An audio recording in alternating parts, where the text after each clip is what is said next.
Well, here we are. It is Monday, February 12th, 2024. And I mentioned on Friday an auction in the weekly newsletter video. I mentioned an auction that was taking place down in North Carolina at Leland Little's. And I wanted to go back and take a look at that again and go through some of it because over the weekend I got a pile of inquiries through the preview assistant thing of people that were interested in the sale, things that are the porcelains and the bronzes and so forth. And I wanted to just sort of run through this auction and give everybody sort of a deeper dive into it because it's a nice auction. Leland Little gets good things. They do good sales. And this looks like it's the 2 or 3 collections that have been put together. There's about 180 lots that's going to be sold on the 22nd of this month. So you have time to go and look at the things and make up your mind if you want to buy anything. And this is this is just one of the things that's in the sale. I've got about 15 or 20 items up I want to talk about that I think are the most interesting. And this is a pair of rank badges. And these are first civil rank badges. And you don't see first rank badges very often. Usually they're 5th or 6th rank. But this is the red-headed crane, first rank, civilian rank badge. And this one is beautifully done. And there are 2 other first rank badges in this sale, which is pretty phenomenal. And they're all wonderful. But this is a nice one. Vibrant colors, no fading, probably dates to the Kangxi period, late Daguan, Kangxi, somewhere in there, I would think. Very lovely work. And this is, of course, the front badge that has the split in the middle. And this is the back badge that would go on the back of the robe and so forth. And you notice that all of the colors, the yellows, the greens, so forth, are not faded, which is pretty remarkable, which means these have never really seen the light of day very often. Over here, you notice these sort of emerald green colors and these very nice, there's some very nice yellows in here, down in here at the bottom. They haven't faded at all, which means this thing has been, in a drawer somewhere, being protected for a very long time. It should do quite well. It should bring several $1,000s, but if you've been looking for a first rank badge and you collect rank badges, this is a good one. All right, and then the next one over is also a good one, another first rank badge, predominantly in blue on a gold ground. This is gold thread ground, the red-headed crane again, and then the very typical rain border at the bottom and so forth. Again, should bring several $1,000s. It's in beautiful condition. The colors haven't faded, and the blue doesn't fade. You'll notice on Chinese textiles, you can have a rug, a Chinese carpet, and the blue is all there, but when you look at it carefully, you'll notice that there are areas that were once yellow that have heavily faded because they're unstable dyes. Blue is a very stable dye, so whenever you get a Chinese work in silk or in wool, the blue should be still very strong and vibrant. And here you can see this is what it should look like all the time. It's a nice looking badge, and the red on the bird's head and the moon above hasn't faded at all. So it's in beautiful condition. Okay, and then there's this one. This is, I think, my favorite, only because it's the great use of negative space and the peaches around the side, which is a very unusual thing to see on a rank badge. This is probably, I think, a later 19th century example, but I like the peaches. For longevity, the Qianlong emperor was always associated with the peach faces and so forth. And here you have the red-headed crane in the middle with a lot of negative space around him, just dark blue, that royal blue background, so the bird really, really stands out. And then he's more or less just framed by the moon above and then blossoming peonies down here on the side. A very simple wave border with some crashing waves above it, and then peaches coming up off the peach tree here on the right and the bird in the middle. This is a very nice badge. Again, 19th century, should bring, I would think, $1,500 to $2,500 anyway. It's a really nice example, And then over here is another one, the golden pheasant. This is a second rank badge, I believe. Very nicely done. Again, split down the middle. It has a few condition issues here and there. It looks like it was cut out of something. It doesn't have nobody ever added a frame to it. But notice the really interesting use of the Lingbai clouds above it in the sky and the massive waves underneath it. Huge waves with vibrant colors, beautiful greens and so forth. And over in this one, they put the moon off to the right instead of on the left. But again, another really nice example and a rather unusual one, and I think probably a Kangxi badge as well. And again, $2,000 or $3,000 badge at least. All right, and then this, the Wanli charger crackware. Now this is a big charger. It's 20 inches in diameter, but it has repairs to it. So if you don't mind repairs, this is a wonderful example because, we talk about it a lot in the videos about go for the quality, always the quality. How good is it? How good was the work? And this has some repairs to it, but the quality of the decoration on here, these blossoming peonies, the way the vase is done at the bottom, the roots coming out of the ground, the way the flowers are done, the radiating panels, all very carefully done, very, very finely worked, exceptional. All right, and probably done early in the Wanli period. Here's a picture of the back. You'll notice there's no kiln grit sticking to this. The later ones tended to get increasing amounts of kiln grit on them. The earlier ones didn't. And here you have a very nice, smooth, unglazed bottom. But you can see it's got a repair. It's got a break there. It's got a break there. It's got some breaks in here. It's been glued back together. It's not in great shape, but if you've always wanted to have a really big Wanli charger and not pay $5,000 to $7,000 for it, this is a pretty good one. And it comes with a stand apparently. But it's the workmanship is what got me. The workmanship on this is just top notch. Really, really is. And it's got that classic of basket and flower scene in the middle. Something you see a lot of in the 18th and 19th century on porcelains. But you also can find them, of course, on Wanli and export wares of the 16th century. This is a good looking piece of porcelain and massive. 20 inches is a big one. Very, very nice. And then this, I talked about this on Friday, the Kangxi bowl. And I'm going to just go over it briefly again. This is a really interesting bowl with these lotus lappets coming up the side and this very interesting blue background, cobalt blue background. Beautifully done.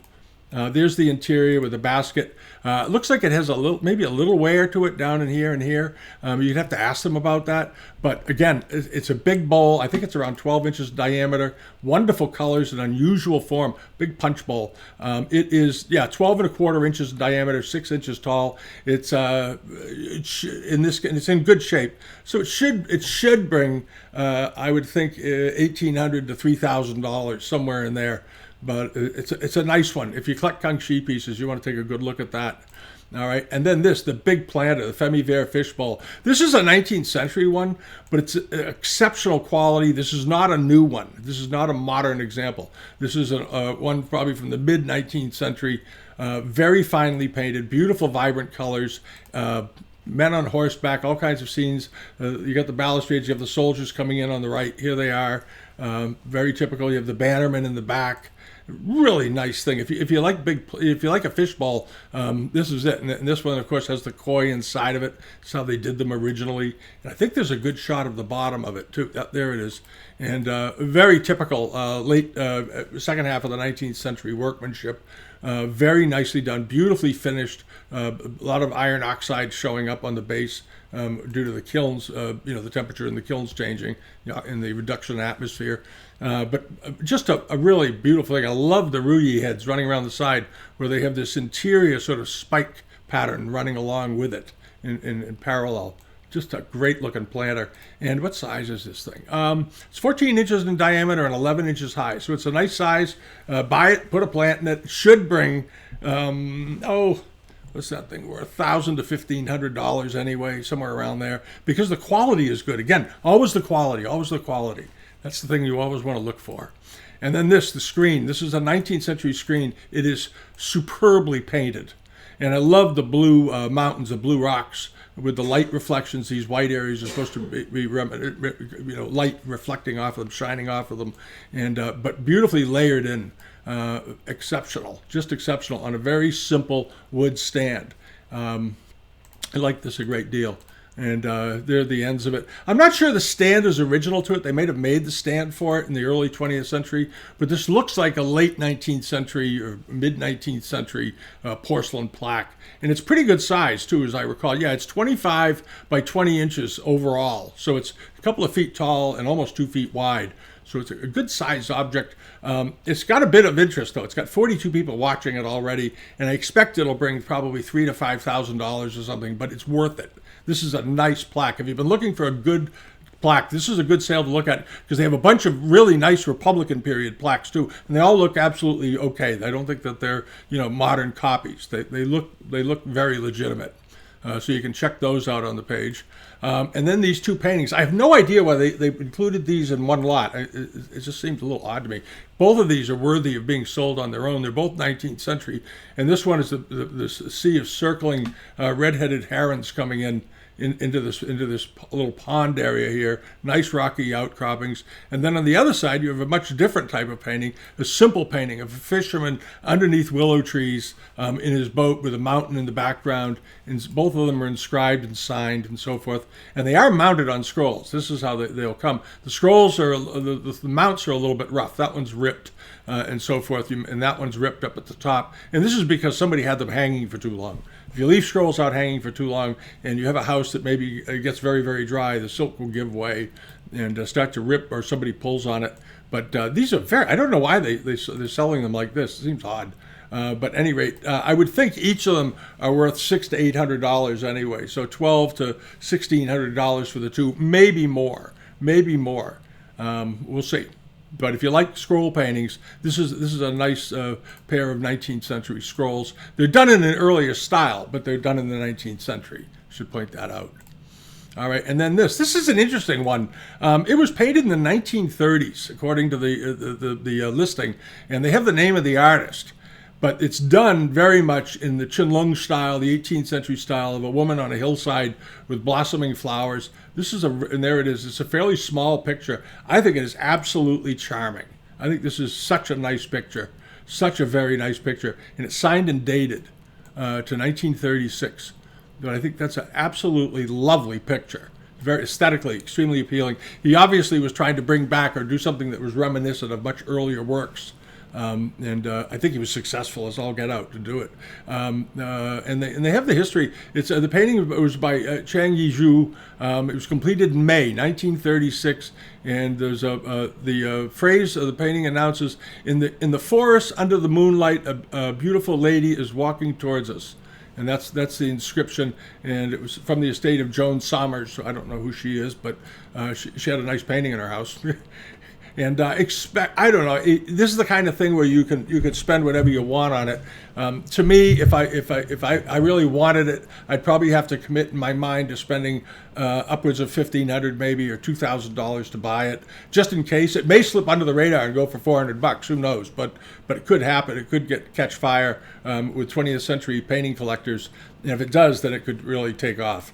All right, and then this. On Friday, I talked about there was a set of 10 tea processing watercolors that are coming up at Stare or something. Material Culture. It was Material Culture that had them, and there were 10 of these tea production paintings. And well, here you have 4 of them. And what's interesting about them is the way they're framed. The frames are wild on this thing. These are fascinating, nicely done hardwood carved frames with the tea scenes in the middle, and they look like they're carved out of rosewood. These are really expensive frames, really expensive. And I've talked many times about frames and buying things that are already framed and ready to hang.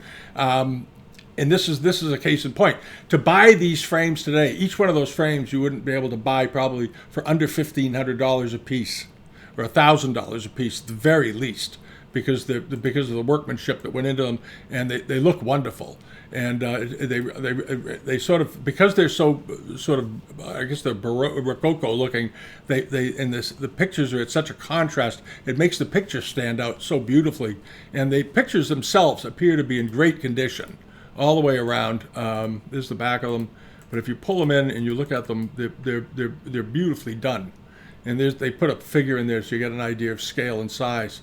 But if you've been looking for a tea ceremony, tea processing watercolors, and they said mid-19th century. I want to point out, these are early 19th century. These pictures were done around 1800 to 1810, somewhere in there, possibly on Watman paper from England. They didn't mention it. They probably didn't take them out of the frames. Let's see, they're presented under plexiglass and very fine, appropriate reproduction custom frames. Yeah, so they'd be $1,000 to $1,500 a piece easily. At any rate, they should bring I mean, if people take into account the cost of the frames and everything else, you're talking $4,000 or $5,000 anyway. But they should bring somewhere in the area of $500 to $700 each. So you got four of them, $2,000 to $3,000, I would think. If you get them for less than that, you stole them. You got a good buy. And then the Chinese Armorial porcelain mantle vases. These are wonderful. Early 19th century, probably Kangxi period. When I first saw them, I thought for a second they might be Japanese, but they're not. They're Chinese. You can tell by this scene up here at the top and the way the flowers are gilded and so forth. But beautifully done and very nicely potted. Notice how the waist from the foot up, how deeply this Sima curve goes in and back out up to the shoulder. This very narrow waist. It's extremely attractive. Gives the piece proportionally a very good look. To them. These are about 12 inches tall. They're nice size. They look like they're in good shape all the way around. I don't see any repairs or anything. You might want to get a condition report. There's a picture of the bottom. They had been for sale apparently someplace for $1,750, which doesn't sound at all unreasonable. I would think, how tall are they? They're 10 inches tall each. So you figure each one is probably worth $800 to $1,000. So they should sell for $1,600, $1,500 to $2,000. If they go for less than that, you got to steal. That's all there is to it. And then over here on porcelain, on the plates, 3 Chinese export pomegranate plates made for the Middle Eastern market. These are very, very attractive, and you don't see these very often, but they did make in the 18th century ceramics for the Middle Eastern market, and these are nice, and the pomegranates are very attractive. And of course the pomegranates, because of all the seeds, are the symbol of fertility and many children, many male children and that sort of thing, and they were often given to couples with gifts with pomegranates on them at weddings and so forth. And here you have one that hasn't opened yet, but beautifully painted with flowers coming all around it and this nice underglazed blue border. Beautifully done. Beautifully done. What are they worth? They're probably worth around $300 or $400 a piece. So you've got $900 to $1,200 of ceramics here. They were done during the Yongzheng period. And then this cornerless pronk, it goes on and on. This is why I wanted to talk about this auction, because it would be easy to miss. But this is very nice. There's some pronk plates in here, and this is of course the famous parasol plates that were done in the 1730s by Cornelis Pronk, the Dutch designer, decorated. He only did them for a few years because his work was so expensive. They couldn't sell the plates. These plates used to sell singly for about the price of a house, a Dutch house at the time. I read a story about them once, and they sell for about the same money as a house. That's what they were asking for them. And here you have a pair of them, very nice, in good condition. They ought to bring, I don't know, $1,500 to $2,000 for the pair at least. Many of you have seen them before. There's a nice write-up on them. Again, you want to get condition reports. Oh no, very good condition, eat with slight nicks and having associated retouching. Okay, so somebody went around, they might have had a nick on the rim, and somebody had to restore, just do a quick repair to it. So they were providing condition reports. Good for them. Let's see, shipping. Well, they don't ship their own stuff. They got to ship their own stuff. We got to get them to that point. And then the Governor Duff dish. These are highly collectible. Governor Duff was a mispronunciation of the governor's name, the Dutch governor's name in China. And there's a bit of a write-up down here at the bottom. I think they explain it a bit more. He was the governor of the Dutch East India Company in 1729 to 1737. They were unable to pronounce his name correctly, so they just called him Governor Duff. His name was Duvier, and somehow they got Duff out of it. But very, very desirable as far as collection things go. The back of it looks good. There's a picture of the back. Nice potting, nicely footed all the way around. Looks good. A nice picture of the rim. You can see the gilding. You notice the gilding is all intact through here. Always look first to see what the condition of the gilding. If the gilding is heavily rubbed off and so forth, then you got to start really looking for chipped enamels and other things. But if the gilding in general is in good shape, you don't have to worry too much about the enamels having a lot of wear either. But this is a beautiful example. And in the past, we've seen these. They sell anywhere from $1,200 to $1,800. We'll see what this one brings. And then this is, I think maybe there's a typo involved in this. It says Chinese export armorial dish for the Dutch market, which is fine. But down here it says circa 1860, 18th century for the De Hare family. I think what they meant to say circa 1760. I think they might have mixed that up because this looks like an 18th century dish. It's the same exact back as the Governor Duff. The back of it is like the foot rim and so forth. It's identical to the Governor Duff dish, pretty much. And I don't recall them doing much work like this in the 1860s during the Kangxi period. Seems unlikely. So I think they just made a typo and put 1860 instead of 1760. But it's an unusual example, and it has no border decoration, which makes it really stand out. It is 9 7/8 inches in diameter and probably worth somewhere in the $600 to $800 range. And then you have a Judgment of Paris dishes. If you've ever wanted to own a Judgment of Paris dish, this is the sale. They've got 2 of them in here, and I think there's 4 others in another lot. They all look to be in pretty good shape. The one on the left is superior to the one on the right in this example. The decoration on the border is a bit better.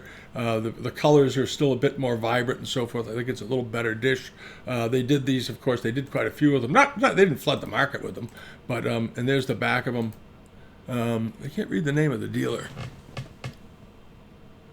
Oh, it's just the name of a shipping company that packed them. But they look like they're in very good shape overall, and they should bring $1,000 to $1,200 each, somewhere around there. And they've got 18 bidders already. We'll see how they do. They have 1 bid, but that's it. But the bid is $50. The bids mean nothing. And then you have over here, you have several more of these. These are the Judgment of Paris plates, also very nicely done, very good, vibrant colors. And it's interesting the variations and how they were done, how the robes were done. If you look at this one and compare it to that one, they're very, very different. They have the same composition, of course, but just different style. And at the top, you have a very simplified version of it on a saucer with no border decoration. That's unusual. That's a very unusual piece. Click through them quickly. Yeah. There they are. Extremely nice set. But I like the little one at the top. I think that's unusual. I would if I was collecting these pieces, I'd look around to see how many of these borderless small plates have turned up over the years, because I don't think there are many. I'll bet there aren't. Any rate, again, you got 4 plates. 3 of them are probably in the $800 $1,000 range, somewhere in there, and then you've got the small one, and that's sort of the wild card of the mix. I'm going to think it's probably worth around $500, unless it's highly desirable, and it could be. And if it's highly desirable, then that could blow up the price. But beautiful examples, and expect this lot to probably bring in the $2,000 to $3,000 range at least. All right. And then this is a nifty punch bowl, late 18th, early 19th century, with these chishi, the Fu lions on them. And how often do you see that? And this is about a 10 or 12 inch bowl, and nicely done. And there's the backside of it with sort of red mythical beasts, sort of chimera dragons. I'm not sure what those are, fighting, sort of going into this losange area. But there's very nice, it looks almost like rain coming down this blue area above it. It's a very interesting piece of porcelain. There's the interior. It looks quite splendid, actually. Looks like it's in great condition. Jeez. There's no wear. There's a tiny bit of wear to the gilding, but the enamels and everything, I don't see any chipping to them or anything, so they look pretty good. And the price was, I don't know, well, they don't have any estimates on anything. Oh, they dated it late 18th, early 19th century, 10 inches in diameter. They have high res. Oh, by the way, if you're interested in things on here and you want to get better images, if you go to the Leland Little site, they have high res images you can download for each of these lots. So if you really want to get a good look at them, and they probably have more pictures than they do here, you can, of course, do that. LelandLittle.com. Go over there and have a look. The bowl, probably worth $1,200 to $1,800, I would think, somewhere in there. It may bring more, because this is unusual. It's a very atypical punch bowl done with this pattern. It's Chinese taste for the Western market, which makes it really interesting. All right, and then this, one of these giant chicken skin ground covered vases. These turn up from time to time. They always do well, and this one is a very nice one. Let's see here. It's big, as I recall, right? 17 inches in height, 17 inches tall. This is a beast, and this was originally part of a 5-piece garniture set. Can you imagine? And we've seen some of these big sets before. I think there was one not long ago. Wasn't there an auction where they had one that was 20-something inches tall? It brought a lot of money. I think about $20,000 for the set. But this is very nice quality. And the boy on top, beautifully done. Wonderful decoration. And the stipple ground looks good. I don't see any damage. The tree roots here, the tree branches here aren't damaged. They're not. I don't see any places where they've been stuck back on, that kind of thing, because they are prone to that. The decoration is, this is fairly high quality, and they were done probably around 1780, somewhere in there. And this was sort of the high point for these garnitures being produced. 17 inches, just says from a collection in Washington, D.C., expected to bring 4 to 6,000, somewhere in there, I would think. 4 to 6,000. And then this is a set of those. Here we go. And these are, I think, 10 inches or so tall, but it's a complete set. They are beautiful. These are absolutely stunning. And again, you have these notice how slender the lower portions of the jars are. Beautifully trimmed down and then flare out just right. They really got the proportions right here. When you look at the proportions of these vases and how they complement each other, they balance beautifully. And it's almost like you could slide them all together like puzzles. Like you could move this one over to that one and it would fit neatly just inside of it. It's very, very nice. They got lots of good pictures on here of them. There we go. You zoom in a little bit. And there you can see the chicken skin ground all over them. That makes them more expensive. That was sort of a high-end addition. When you were ordering your porcelains, if you wanted this chicken skin stippling on the ground, you paid a lot extra for that because it required an enormous amount of work. All right. And this is a nice set. They are, I think they're 10 inches, as I recall. Oh, these are big, 13 inches for the tallest. Okay. And this set should be worth 4 to 6,000, I would think. Anyway, maybe more because they're fairly good size and they look to be in good condition. They have 33 watchers already, maybe 5 to 7,000. We'll see. But again, if you've been looking for a set of these are about as good as they get. This is about as good as they get. The blue ground on these is also extremely attractive. So you might want to bookmark those. Click this little heart button. Add it to your account on Live Auctioneers or on Invaluable. I'm sure I think this auction's on Invaluable as well. So if you use them, you can go over there and find it. And then there's another one, which is this garniture set. Again, very attractive and very reminiscent of those 18th century. They're 18th century plates we often see that have this pattern on them. There's round plates, and they have just a lot of negative space with water and buildings along the shore and so forth. And here you see it in a garniture set, nicely done. They still have their lids and so forth. As I recall, one of them is a little bit warped. Hold on a second. I thought one of them had a bend in it. That's not distracting, but there is a noticeable curve in the profile to one of these. Maybe not. Maybe it was this one on the end. There it is. Sort of leans over a little bit. That's okay. We've seen that before. We saw it in that giant set of these vases that were done in this sort of in that style that sold. There was a big pair of them at Christie's recently. Remember? They were 25 inches tall. That's what it was. And the vases, the pair of them brought, I think, over $20,000. They were enormous. And these are very, very nice as well, I must say. And they are 12 inches tall. Again, probably worth, I would think, 3 to 5,000, 3 to 4,000 anyway. And then this. Now, we talked about, there was a milk jug that was in last week's video, and it sold for nothing. I think it was at Freeman Gallery, and it only went for about $400 because it looked like a little creamer from an export set. It was actually a 12-inch tall milk jug. And somebody got a bargain. Somebody got a steal. Well, this is another one. All right, now it's got a make-do handle, which doesn't bother me. I like these. There's a whole group of people out there in the world that collect make-do pieces. And all make-do means the handle broke off, and rather than throw the piece away because they liked it so much, they had Grandpa go out or get a tinsmith go out and make a handle for it and attach it to it. And I think that's pretty great. It means that they really love this thing. All right, now this milk jug is huge. It's 15 3/4 inches tall. It's almost 16 inches tall. That's one of the biggest ones I've ever seen. It's the biggest that they come. Anyway, and the ground decoration is excellent on it. Notice the gilding is all still intact. The mountain scene in the background is good. The enamels aren't chipped. The woman looks fine over there. I don't see any nicks out of her. the greens, all these colors look very, very good all the way around.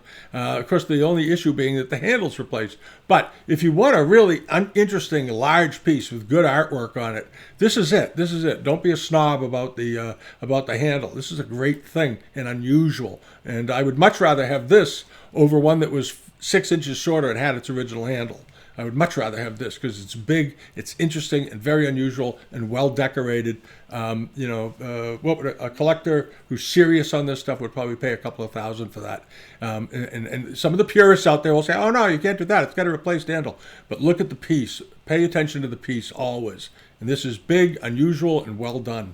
All right, now over to this, some export pieces. Here you have, this is sort of a funny lot. I'm at a loss to understand why they didn't split it up into 2 lots, because you have 2 of these pseudo tobacco leaf plates, and then this very rather stunning radiating panel lotus blossom, lotus plate in the middle here with flowers in it. Very, very attractive. All of them appear to be 18th century. The pseudo tobacco leaf plates are in beautiful condition from what I'm seeing. I don't see anything on them. Maybe one of them is damaged. Oh yeah, one of them is damaged. That's why they put it in that lot. There it goes. This one has been broken and put back together. It had staples in it. You'll notice they took the staples out. See those little holes next to the crack? That's where somebody used glue, took it apart, glued it, and got rid of the staples. I prefer the staples. I like the old staple repairs. But here's the back of the lotus plate, and there's the other pseudo tobacco leaf plate on the end. So you have 2 that are perfect and 1 that's not. So I understand why they grouped these together. But the lot should bring, the broken plate, tobacco leaf plate's worth about $150, $200 maybe. The other one on the other end is, 10 inches? The biggest plate is 10 inches, so those are probably around 8.5 inches. Those pseudo tobacco leaf, that pseudo leaf plate here is probably worth in the $300 or $400 range, and the big plate in the middle, the lotus plate, is probably worth $400 to $600. So the lot should bring $800 to $1,200, somewhere in there. And then on to this large export platter, serving platters, 18th century. These are beautiful. Now they've dated them possibly early 19th century. I don't think they are. I think these are clearly 1780s or 90s, but they are spectacular. And these are big. One of them is, I forget, one of them is 19. How big is it? 18 by 15 inches and 16 by 13 inches. So these are on the large side, 16 and 16 inches. These are big plates, very nice pattern, beautiful use of negative space, lots of open space in here. And I don't think a lot of Christmas dinners and Thanksgiving turkeys got served on these because I don't see any wear at all to the enamels anywhere. I don't see any enamel wear. I would suggest just to double check, if you're interested in these, go look at the high-res images that Leland Little has on their site, because the decoration is outstanding. Notice how three-dimensional this scrolling area coming over the side with the spoons. See the spoons wrapped up in it? It's very neat. Beautiful things. These platters should bring, I don't know what it's hard to guess on export platters these days because the prices are all over the place. Some platters go for $200 or $300 and others go for, $1,000. I'm going to bet these go on the upper end of that. I'm going to say probably $800 to $1,100 each. For these. If you get a serious China trade collector, they're going to want these. These are nice. And there's the back of them. That's what they look like. A little bit of browning on there from the kiln. All right. And then moseying along to these. Now, this is really unusual. These are spill vases. And these were done based on a form made by Staffordshire. So here you have a case of the Chinese. In Europe, there were lots of cases of, we know, of willowware and other porcelains that they copied in Europe based on Chinese patterns. Well, here's a European thing that was copied by the Chinese as export pieces. And I don't know if they just said 19th century. If they're 19th century, they're sort of early 19th century or mid 19th century. Very unusual. And these are spill vases. And spill vases are you would find these on mantles in the mid 18th century going back. And spill vases were to put little sticks in.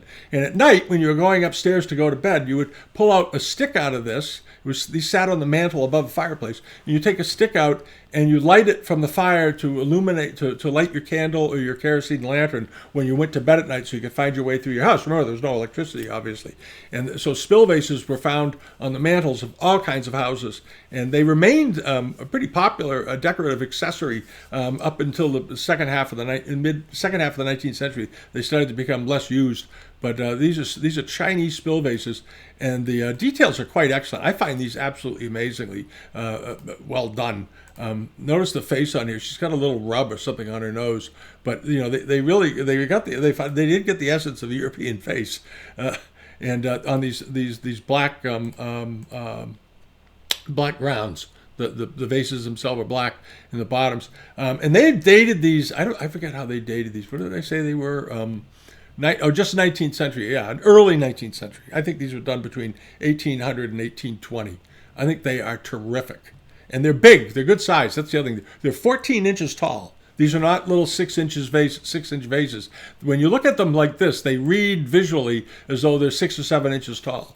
They're more than double that. These are big pieces of porcelain, and if you like unusual things, and these were copying Staffordshire and other European forms, this is a really interesting thing. That means that somebody sent a European form to China, and then they produced it and brought back this pair of the woman with her child, and the child's climbing the tree. I think it's a very nice thing. What is it worth? If you want these, I think you should be ready to spend several $1,000s on them, maybe $3,000, $2,000, $3,000, because I think they're worth it. And they may bring more than that. I don't know what they'll bring, because I haven't seen a pair. I've seen a few over the years. I've seen these when they did this in China, and they made Staffordshire and sort of copies of other things that were popular in Europe at the time. They always seem to do well. But these are the biggest ones I've seen in some time. So I have no idea what they're really going to bring. But if I were collecting in this category, I would think you're gonna pay whatever it is to get them, because you're gonna wait a long time to get another pair. These are pairs. And they've got to be worth, I would think, $1,500 to $2,000 a piece, at least, maybe $3,000 each. Actually, as I'm sitting here looking at them, I'm revising my thoughts based on the rarity and the quality and the condition, because they look like they're in great shape. What's the condition report says? One has a repair to the rim with retouching on the rim, just the rim, and a repair to a foot and a little bit of retouching, and that's it. So that's pretty minor. That's all very minor stuff. So they haven't been broken, they've been split in half and then put back together, any of that. Those are very, very nice. And then this, a pair of Kangxi Famille Rose reticulated hat stands. These should do extremely well. These are great. These are as good as they get as far as hat stands go from the second half of the 19th century. These are absolutely stupendously beautiful. The colors are excellent. The detail work is excellent. They're marked on the bottoms. Just great color. And there you go, the tops, let's see here, there's a little bit of rubbing to the enamels on the top, but that's about it. But the enamels on the bodies themselves are perfectly intact. There's the mark on the bottom, and there you have it. What do these bring? Expect these to do awfully well. 4,000 to 6,000, I would think, maybe 5,000 to 7,000. The last we had some a few months ago. I don't know if everybody remembers. A few months ago, there were a couple of these vases. I think they brought 6,000. They do awfully well when they're marking period and they're Tongxi and they're in great condition and great quality. And if you had one of these, you'd say, well, it's worth $1,500 to $2,000, I would think. And when you get a pair, you go at least 2.5 times, 3 times the price of a single. So you're up around 5,000 or 6,000. Nice looking things. And then the monkey. This is a Mori Sosetsu scroll. He was famous for painting monkeys. We've all seen these Japanese monkey scrolls before. This is a particularly nice one. It looks like it might have a little nick out of it up there, but notice the detail of the branches and the vines hanging off the tree, the facial expression of him, and so forth. It looks like he's getting ready with his rear leg to scratch himself right there. He's got his foot up like he's going to do something, or you bang his foot to make some noise to get attention. It's signed. It's a nice piece. There's the seal, the signature, so forth. The scroll ends are missing the ivory off this one. The ivory's on that one, but missing off that one. But you can find those. You can find those around, actually. This has already got 2 bids. 15 people are watching it. It should bring $800 to $1,200. It's a nice scroll. It's beautifully done. Back in the 90s, when these would turn up, they would bring 2,000 or 3,000 pretty easily. But today's market, it's hard to say. But if you've always wanted one of these of the monkeys, this is your chance to get one. It's a good one. All right, and then you have this. We're getting into some of the Japanese things on the sale. This is a Jizu Botatsu. And this is not small. This looks like it's one of those little, 6 inches by, it's 6 or 7 inches wide and maybe 6 inches high or 8 inches high or something. This thing is big. It's 16 by 16 inches. So it's a nice substantial piece of work. It's Edo period, probably first half of the beginning of the 19th century or the end of the 18th century. Beautiful, beautiful work. It looks like it's in great condition too. So far, yeah, it does. There's no wear, there's no damage, anything like that. It's a beautiful. It's got a little split in the base there, but that's just from drying out. If you have a humid house, put it in there; that'll close back up. It's already up to $350. It should bring 2,000 or 3,000 because this is a pretty good sized piece and was made probably between 1790 and 1820 during the Edo period. They have additional high-res photos of this. Condition, very good estate condition. Some small nicks to one ear of one of the lions. Stress cracks to the base. We saw those. Runs under the lion. And loss to finger on figure. Okay, he's got part of his fingers missing. The fingers always get it, don't they? And some minor rubbing and nicks. Anything. And then overall, it's in very good condition. Those are all trivial things. They bring them up, but this is nothing to be alarmed about. But I love the facial expression of the Fu lion. I just love that face. It's comically ferocious, and he of course is very serene, but he's being sort of comically ferocious here. And expect this to bring $3,000 or $4,000 if you collect this kind of thing. It's a nice one. And then this is a really nice Kikkozan vase, 12 inches tall. In beautiful condition, and they provided some great detail shots. This is a nice. If you're a Japanese Satsuma buyer, this is a nice piece of Kikkozan. The geishas are beautifully done, very three-dimensional field decoration, trees coming up. The figures get smaller as they go back, and you have these mountains in the background and so forth. And then in the foreground, where the women are, you have these spectacular textile patterns appearing on them, very detailed. And that was, one of the things that the Kikkozan could really do was very fine work, very fine detail of clothing, and these amazing textile patterns on the ends, this honeycomb pattern, and so forth. This is a really good piece of Satsuma. And then you have some soldiers, samurai on the other side. And that's sort of a common thing with these Satsuma pieces. On one side, you have a bunch of women. On the other side, you got a bunch of guys swinging swords at each other. And here you have some samurai encouraging each other on into a little bit of a battle. I like it, though. I like the vase. It is 13 inches tall, 12 3/4 inches tall. It's wide. It's got a good presence to it. It's signed on the bottom, and should bring $4,000 to $6,000, I would think, at least. It's a beautiful piece of Satsuma on a blue ground. The body is all on a blue enamel, underglazed blue ground. And then the last thing, of course, is the sea eagle, which I spoke about on Friday, just because I like it so much. It's a big painting, beautifully done, Japanese, probably Edo period. It's already getting quite a bit of activity. It's up to $700 or $800, and we'll see what that does. But if you've wanted a great painting of a bird, and sea eagles are, I think, the second largest eagle in the world, something like that. They're pretty big, but this is a nice one. The colors, everything. It's just such an appealing thing.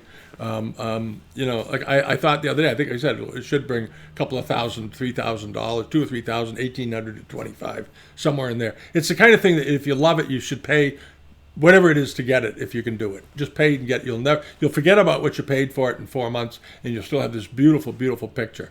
The details are exceptional, and whoever painted this was working from an image or something, or has spent a lot of time in the woods, because this is exactly what these sea eagles look like. They're fairly rare. You find them in China, Korea, Japan, Northeast Asia, on the coast there, going up into Korea and so forth. But beautifully done, and massive birds. These are really, really big birds. So anyway, so that's it for this sale. There are other things in there, but I just wanted to go through it quickly. Some of the pieces that caught my eye. It is a good auction. And I would say if you've been looking for interesting things, this is an interesting thing. And obviously, these collectors, I think they had very good judgment, very good taste in the things they bought. Of course, I can say that because I like a lot of the stuff that they bought. But I think a lot of you probably like it too, and there's a reason, because it's high quality stuff. And I don't think a lot of it's going to break the bank. I think you got a chance at some good purchases here. And Leland Little are nice people, incidentally. Just so if you've never bought from them, they're very nice people and very cooperative, and will work with you. All right. Thanks for watching. Have a good week. We'll be back later this week with another video, and see y'all later. All right. And subscribe if you haven't. I'm supposed to say that in all these videos. I'm supposed to say subscribe, comment, and all that, the stuff that they do in every YouTube video. But do that. Subscribe. It's good for the algorithm. Makes YouTube like us more. Okay. Bye-bye.